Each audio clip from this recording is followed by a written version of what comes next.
अभी मतलब महाराष्ट्र के बाहर का पक्ष है दोनों की, एमआईएम और वो एमआईएम का यहाँ अच्छी तरह से एक खासदार और कुछ नगर सेवक भी है, दोनों का इकट्ठा दो विधायक भी है। हाँ, दो विधायक में तो इकट्ठा आकर कुछ सोच है आपकी कि महाराष्ट्र में राजनीति का दोनों इकट्ठा एक साथ आकर कुछ? नहीं, अभी तक तो ऐसा कोई बात नहीं हुई। सर, अमेरिका दौरे पर आपका क्या कहना है?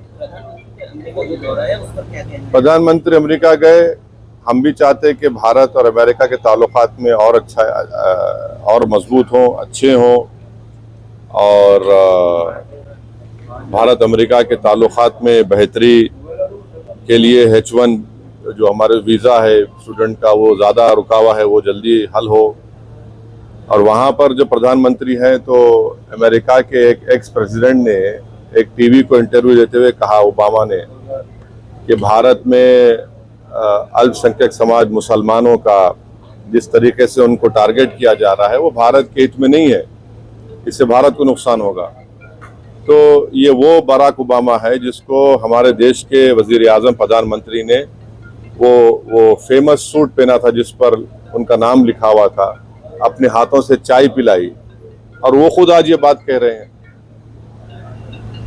और दूसरी बात यह कि भारत के प्रधानमंत्री ने 9 साल में उनके प्रधानमंत्री के टेन्योर में पहली मर्तबा, जैसा आज हम खड़े होकर आपके सवालात का जवाब दे रहे, वैसा उन्होंने सवाल लिया। वरना उन्होंने अक्सर क्या करते, अपने पसंद के एंकर्स को बुला के इंटरव्यू दे देते। तो कोई उनसे पूछता आपको आम खाए पसंद है क्या, कोई पूछता उनसे आपके ने बटवा है क्या। तो उस सवाल जवाब में प्रधानमंत्री ने कहा कि भारत में डिस्क्रिमिनेशन नहीं किया जाता अल्पसंख्यक समाज मुसलमान से। तो हम भारत के प्रधानमंत्री अभी तो फॉरेन टूर पर हैं, उमूमन नहीं उस पर तबसरा करना चाहिए, मगर मैं कर रहा हूं क्योंकि मणिपुर में 300 चर्चेस को जला दिया गया, वो डिस्क्रिमिनेशन नहीं है। मणिपुर में पुलिस एकेडमी से 50,000 से ज्यादा एमुनेशन गोलियां चोरी हो गई, 4,000 ज्यादा हथियार लूट के लेकर चले गए, वो डिस्क्रिमिनेशन है। क्या डिस्क्रिमिनेशन नहीं है कि CAA का कानून मोदी सरकार ने बनाया सिर्फ रिलीजन की बुनियाद पर, डिस्क्रिमिनेशन की निशानी है। तीसरा डिस्क्रिमिनेशन की निशानी यह है कि आपने मौलाना आज़ाद फेलोशिप को बंद कर दिया। हमारे अल्पसंख्यक समाज के बच्चे अपना फेलोशिप कर पाएंगे ना PhD कर पाएंगे। आपने प्री मैट्रिक स्कॉलरशिप को रिस्ट्रिक्ट कर दिया, और गौ रक्षक जिसको चाहे पकड़ते हैं, जिसको चाहे मार देते हैं, वो डिस्क्रिमिनेशन नहीं है क्या? ये डिस्क्रिमिनेशन है यहाँ पर। ये सबका साथ, सबका विश्वास, सबका विकास, सबका प्रयास, ये बहुत अच्छा है, डायलॉग अच्छा है, मगर जमीन पर तो कुछ दिखता ही नहीं है ना। और फिर डिस्क्रिमिनेशन की मिसाल सबसे बड़ी है कि बीजेपी के पास 300 MP है, एक मुसलमान MP नहीं है, एक मुस्लिम मिनिस्टर नहीं है। ये डिस्क्रिमिनेशन की मिसालें आपके सामने रख रहा हूं मैं। और हम उम्मीद करते हैं कि प्रधानमंत्री आप लोगों से तो खुल के बात करें ना। ऐसा एक ओपन प्रेस कॉन्फ्रेंस प्रधानमंत्री कर लें दिल्ली में, एक 50-60 जर्नलिस्ट को बुलाकर, तुमको जो पूछना है पूछो प्यारे, दिल खोल के पूछो, मैं आज जवाब दूंगा। विदेश में जाकर देते, यहाँ देने, भारत में देने से उनको इतना क्यों पिछड़ जाते हो? जिस तरह सेंट्रल जांच एजेंसियों की कार्रवाई हो रही है उस पर क्या कहना है? हो रही जांच, क्या बोल सकते हैं, सब देख रहे हैं।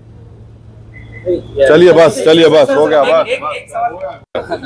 साहब आप बताइए कि जैसा अभी इम्तियाज सर ने बोला है कि हमें बुलाइए, मेरे अब मेरे बाजू खड़े रहे कि इम्तियाज साहब बोले बात से, फिर अब क्या है उसमें? तो आपकी राय बताइए सर। नहीं, राय क्या है भाई, मेरे पार्टी के MP है। आपको क्यों बुलाया नहीं है? आपके ऊपर विश्वास नहीं है, ऐसा इनका कहना है। मेरे को नहीं मालूम, आप उनसे पूछो। आपको अपेक्षाएं थी उन्होंने बुलाने की? नहीं, मेरे को नहीं मालूम क्यों नहीं बुलाया या बुलाएंगे, मेरे को नहीं मालूम। और जब इम्तियाज साहब जो बात रखे हैं वो बात सीरियस है ना। सर, आपका और महागठबंधन का एक ही मंशा है, मोदी गवर्नमेंट को हराना, तो आप क्यों नहीं जाके क्यों नहीं जाके आप जाके क्यों रुजू नहीं हो सकते? ये दोनों का मंशा तो एक ही है ना, मकसद एक ही है ना, तो क्यों नहीं जा सकते? अब ये बताइए, प्यासा कुएं का नहीं आता या कुआं प्यासे के पास आता? सभी तो पैसे ही है ना।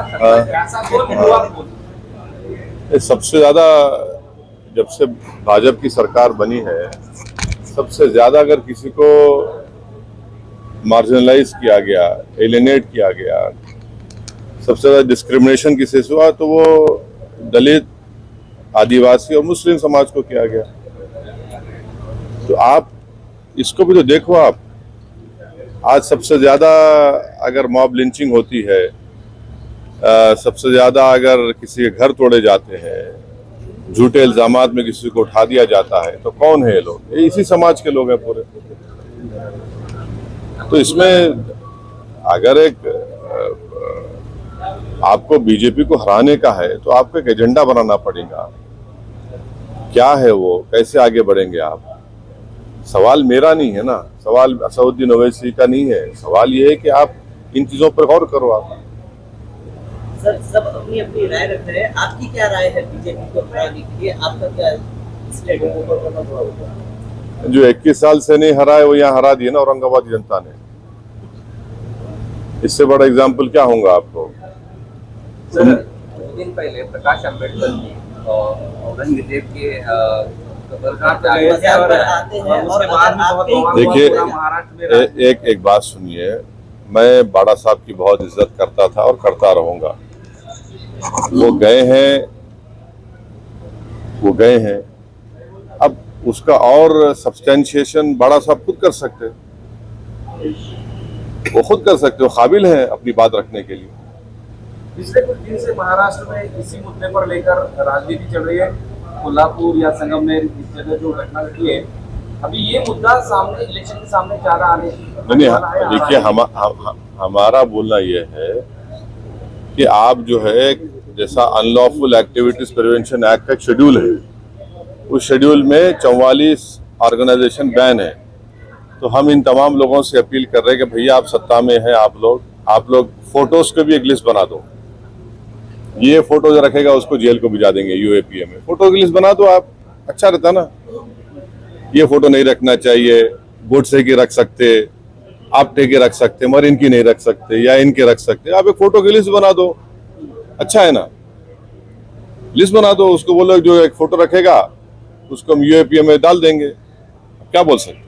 कुछ प्लान है ऐसा लग रहा है का ये सब चल रहा है तो इलेक्शन के सामने। हमारा मानना यह है कि ये सब तमाम चीजें जो हो रही है, हम महाराष्ट्र की पुलिस डिपार्टमेंट से और महाराष्ट्र की ब्यूरोक्रेसी से अपील कर रहे हैं कि आप महाराष्ट्र में लॉ एंड ऑर्डर स्थिति को बिगड़ने से बचाइए।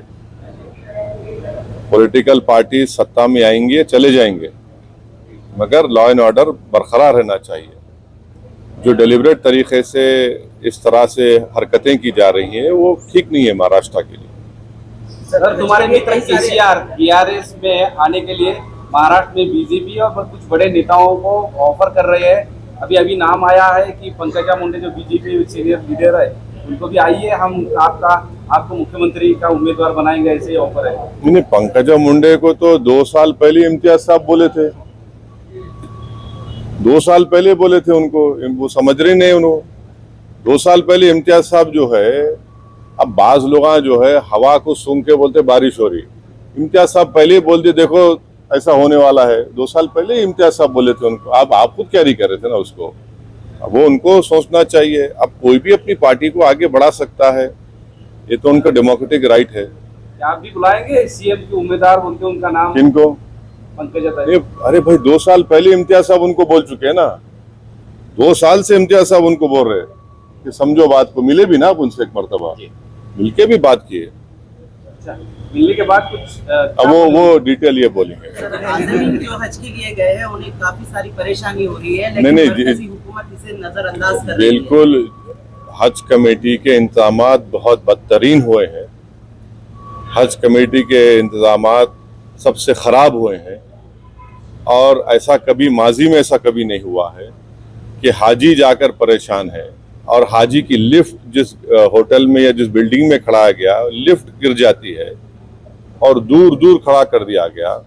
ये बात सबको मालूम कि जितने हाजी भारत से जाते हैं उसमें ज़्यादा ज़ईफ बुजुर्ग लोग होते हैं, उनको अब दूर दूर खड़ा कर दिए। और ये जो अगर कोई औरंगाबाद से जाएगा या कोई दूसरे शहर से जाएगा तो उससे आप 70,000 80,000 बढ़ के ले रहे। किस बात के ले रहे आप? क्यों ले रहे आप तो बड़ा बात करे कि वो हम पैसे कम, कहाँ पैसे कम कर दिया आप तो, ये तो पैसे इजाफा कर दिया उसमें। और जो प्राइवेट हज ऑपरेटर्स है उनको कोर्ट को जाना पड़ा, कोर्ट को जाकर जा रहे हैं वो लोग। तो इस साल बहुत ही गलत इंतजाम हुआ। हम तो इस मोदी सरकार से अपील करते हैं कि इसका जायजा लें, ये क्यों हुआ, ये हज का इंतजाम इतना खराब क्यों हुआ, बदबता प्रोब होनी चाहिए इसके ऊपर। अभी आखिरी नहीं, इस पे इम्तियाज साहब बोलेंगे, वो बोलेंगे फिर मैं वो बोलेंगे फिर बोलता हूँ। सुना, मैं कल की मीटिंग में नहीं बोला है। देखिए, अगर भारतीय जनता पार्टी को इस देश के अंदर हराना है और तो हम समझते हैं कि कल जितने भी लोग वहां पर इकट्ठा हुए थे, जितने भी नेता वहां पर इकट्ठा हुए थे, उनसे ज़्यादा अगर कोई भारतीय जनता पार्टी को इस देश के अंदर हराना चाहता है तो वो मजलिस इत्तेहादुल मुस्लिमीन है। और अगर आप MIM को छोड़ के अगर कोई ऐसा एक गठबंधन बनाना चाह रहे हैं जिसके अंदर आपका लक्ष्य ये है कि बीजेपी को हराना है करके, तो कभी कामयाब नहीं होगा।